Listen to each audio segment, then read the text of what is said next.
Hello, today we're going to look at the topic how to master challenges in a remote working team. And I think since the last 2 years, everyone has found out that it's quite different if you work remotely or if you work in the same office. Both has its challenges.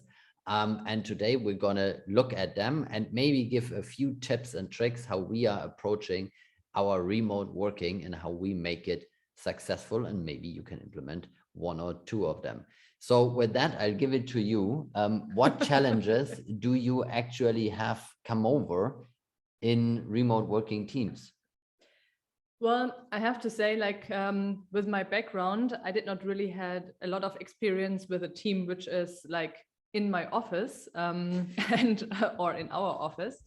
And this is why I started basically when I did my own thing, my own business, and I got self-employed and we started our companies, that we always had remote teams.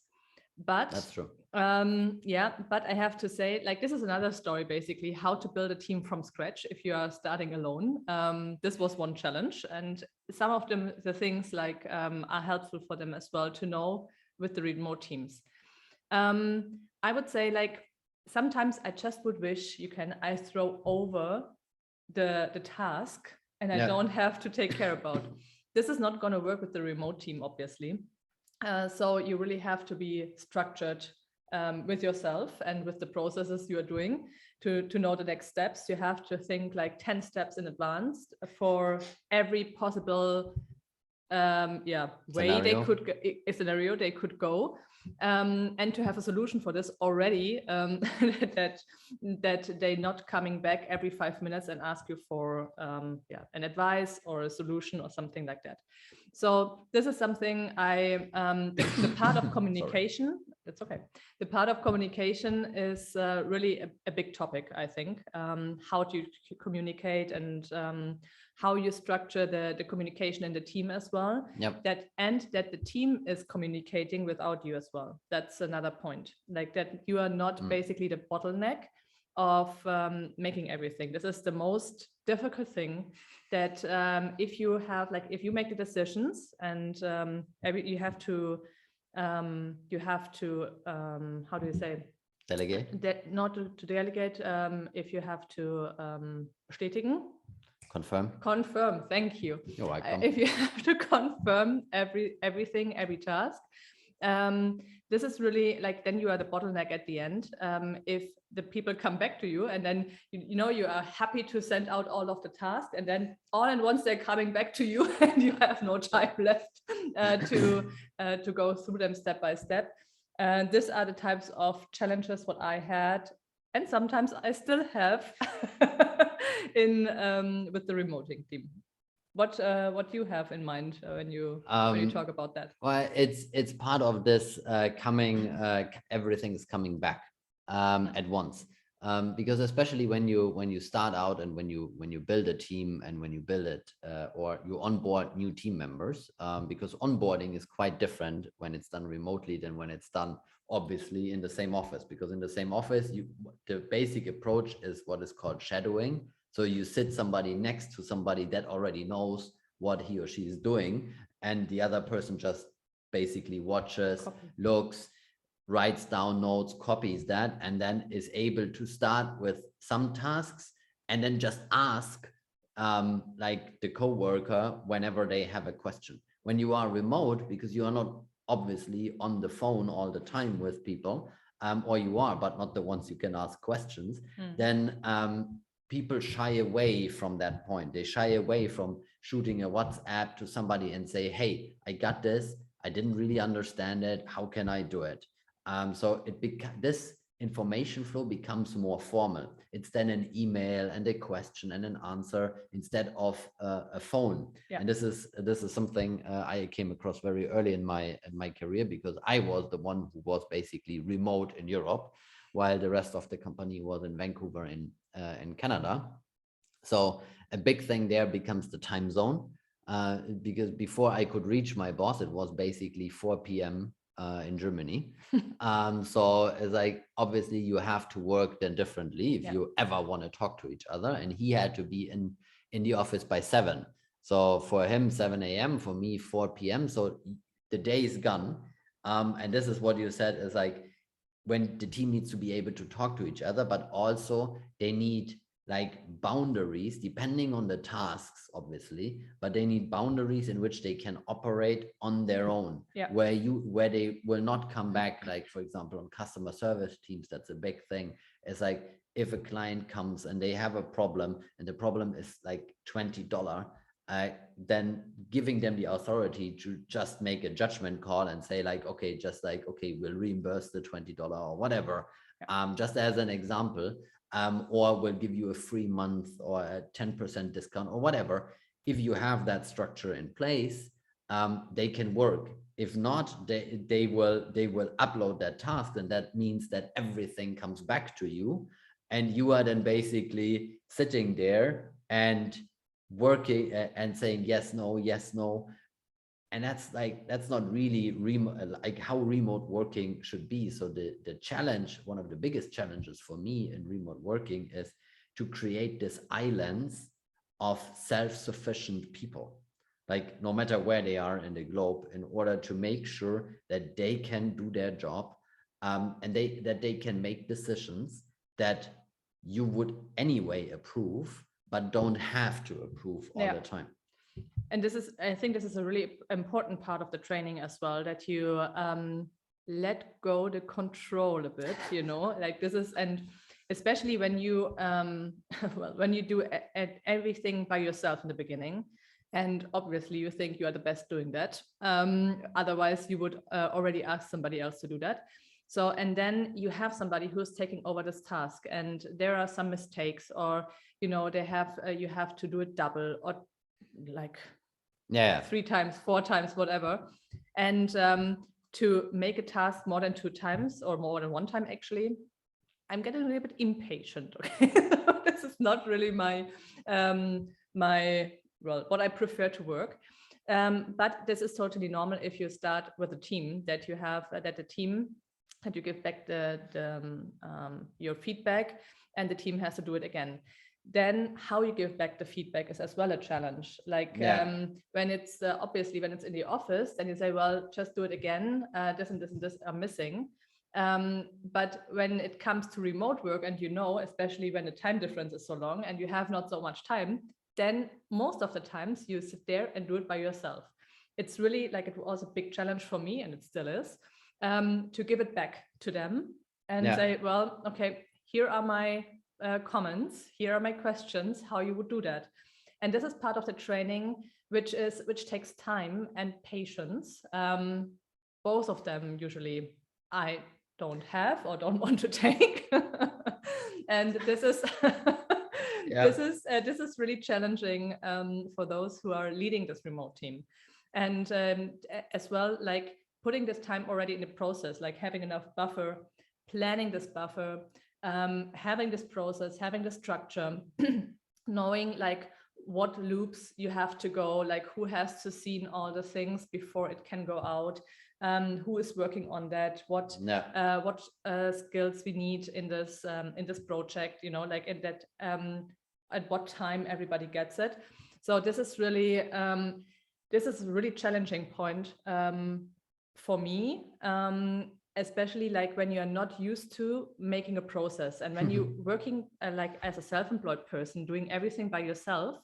Like most people what I know, and who we train as well in our franchising trainings, they say, well, I'm, like when I did this before, I just did it by myself. I have no script. I have no, I know how to answer an email. I have no template for that. And suddenly you have a team and you want to give this task away. What first you do is creating templates and creating processes. And that needs time. So in the first time when you have a team, it's not that you save time, you need more time to get the tasks done. And this is really, this is one thing what challenged us a lot in the beginning. And writing a template, thinking that, well, this is an email template. It should not sound like everybody gets the same email. You should adapt it, on the personal level as well, on the individual level, but it has to have the same information and standard information as well, that that you make sure that people get the information they need. But on the other side, it has to be personal as well. So this is really a bit like, it's a shift what you have to do in your mind, and how you work more in the future than in the present. That is one thing, but the big mindset shift, and that's in all, that's valid for all leadership, remote or not remote, is you work for the team. It's not the team works for you, you work for the team. Yeah. And there comes the difference, that in remote, that challenge is you have to reach out to them more often, because it's like, what you have to understand is, and this is like my feeling when I was working remote, but also when I had remote people working with me and for me, is that sometimes you feel alone. Okay, that's like when you are remote, because nobody is there, they might be hours away, and so on. If you are in the same office and you work with another remote team, but have the colleagues around you from the same company, at least you get like some company, you have somebody to go to lunch with. Like, it sounds so basic, but when you have like this remote teams, is like lunch is nothing that by accident happens, right? If you work in the same office, you are like, even if people are away and coming back and so on, you bump into a coworker and you say, hey, let's go, how about lunch? You have time? Yeah, great. So you go for half an hour and you sit together, you discuss some stuff, maybe work related, maybe privately, doesn't matter. But it's like the social life in remote teams doesn't happen by accident, because you don't run into a coworker with like on Zoom with lunch. So one thing we have done with a part of our team is every Monday we have a team lunch. Yeah, so we have we do eat lunch on Zoom, which sounds like crazy if you think about it, but it's this thing where the team basically comes together and we have lunch, and in that lunch we barely discuss work related stuff. We don't discuss company related stuff, client related stuff. It's mostly private.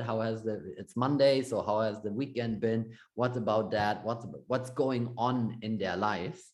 Because that just makes you closer. I think this is like one of the things, if you can't make this because also of different time zones, you might just simply sometimes meet for a coffee, but you have to schedule that in. You can't say, okay, every Friday we meet for a coffee. Everybody gets a coffee, and at 9 a.m. or 11 or 2 p.m., whatever, like however the team is structured, you just meet and have like a coffee, like what is called the water cooler conversation, where you basically you just have something to drink and you just like talk about things. It doesn't have to be the whole team. You can have that with individuals. And I think if you work remotely, you have, if you are in charge of the team, you cannot expect that people come to you when they need something. You always have to reach out, and you have to reach out probably every day,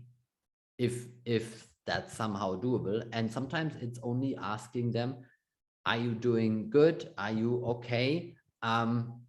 Is there anything I can help you with? And maybe it's only like a 5-minute conversation, and that person says, no, I'm good, everything's fine, I don't need any help, thank you.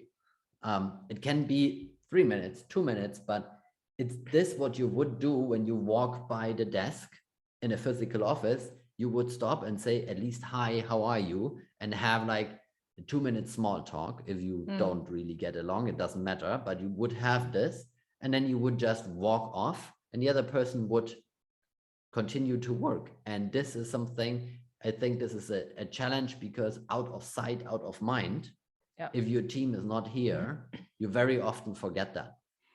Yeah, what comes to my mind when you were talking as well is like that you basically have to organize yourself more than I think in an office, because you can like take it more casual, okay? Because like usually things are already like in place, and people know what they are doing. They can ask you really quick. Like, you're not away. They don't have to call you.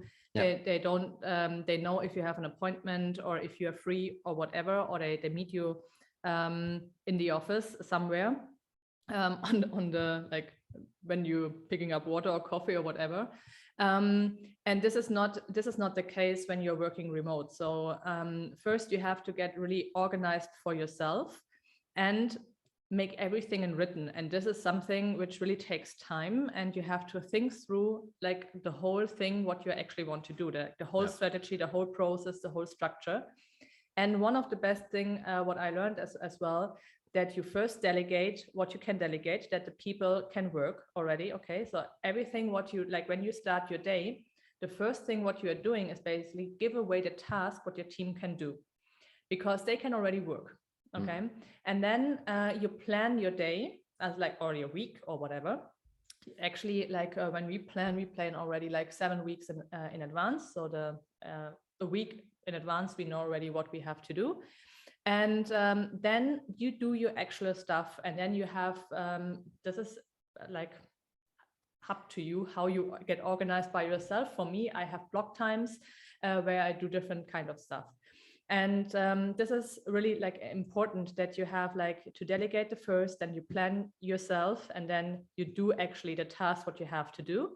And this helps us to get along, and then as well take the time and fill the time in. And as well, like in the structure, for example, when I work with my social media team, we have exactly the scoops.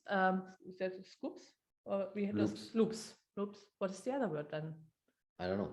Scope? Is it scope? I don't know. You understand me? Like the loops, what we have to do in order to get the social media part done. And everybody has different tasks. Obviously, I have to give the feedback if I like it, if I don't like it. So, and for this, there is a specific time slot available, and everybody has to deliver to this time slot. And if it's not there, my time slot is gone, and we don't have it. So we had to create a buffer, or we had to stretch a little bit, everybody of us, until everything fit in. And then we created a buffer. So it's not, like it's not really important that we have like a weekend work or something like that to get the next week done. Now it's everything in order, but it took a time. In the beginning, you need a time that everybody fits in, and everybody knows their time and learn how long they need for a task as well. This is an important learning for everybody, that you help your team knowing how long they need to get, for example, to write an article, or to write the posts, or to do a report, or a dashboard, whatever. That they learn how long how they have to estimate their time based on the task, and can deliver at this. And then another important thing is, and this is something which is really important and super difficult to do, and there's the most mistakes basically done and the most messes coming up. You have the time to control the things what they are delivering, and most of the time this is missing in this loop, like to give the feedback of the result when it's basically totally done, because then you have a check on your to-do. But then it's done, and then you have to go back as well and check it. And this is one thing which is just to do, like no, it's to repeat it again. It's a good point, and as we are approaching the end, is I think this feedback loops are really, really important, and this is like they run on two things. They run task oriented, because you have to provide the feedback.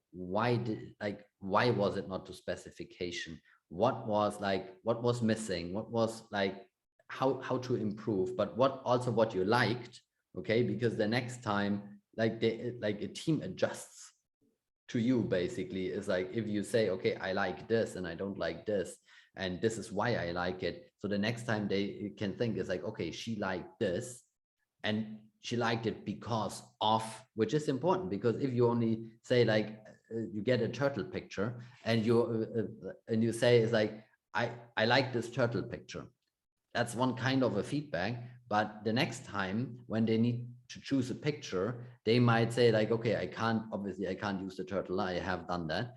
So I use an airplane because they think the airplane fits.